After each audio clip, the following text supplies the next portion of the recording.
We have an update now on a story we know touched a lot of you earlier this year, the prom date kidney connection. We introduced you to Sean Moyer, who happens to be a doctor, but who also needed a new kidney.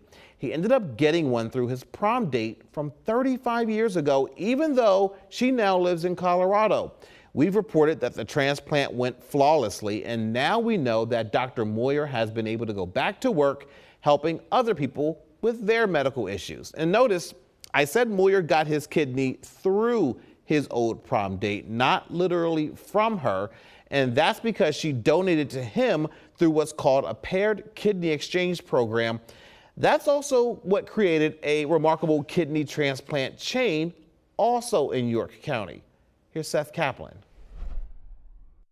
This is my wife, Amy, and our daughter, Lily. And this is Charlie Nabana of York County, Pennsylvania. I felt normal, and lived a normal everyday life. But then polycystic kidney disease. Suddenly needed dialysis and was at less than 15% kidney function. I had quite a few people that were willing to try to help, but nobody was a match. And then one day, magically, Beth Sardellis. And Beth, you are where? I am currently in Connecticut. I live in Hartford. Friends with Charlie from down this way. Our lives have kind of taken us to all different places, but we've always been in touch. Heard Charlie's call for a kidney. I, from the beginning, was like, I've got this. Let's do this. But wait, didn't he say no one he knew was a match? Beth wasn't a match for Charlie. I had an actual perfect match out in Iowa. This is called a paired kidney exchange. My kidney went from Connecticut to Iowa. But I always say you have to give to get. So that's what we did. So I come into the picture. Crystal Lewis of Louisville, Kentucky. I donated on behalf of my daughter who has lupus. And who got her kidney from someone else. I made her cut line, so to speak. It bumps them up on the list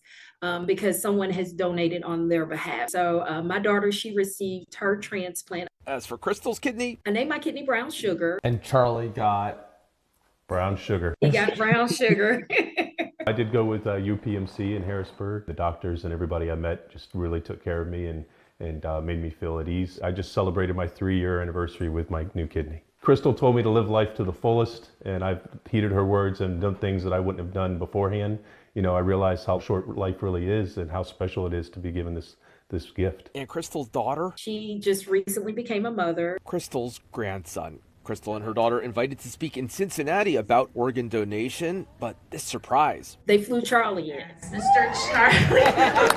That was the first time I got to see him in person. And oh my God, I cried like a baby. This story just continues to grow. In York County, Seth Kaplan, ABC 27 News.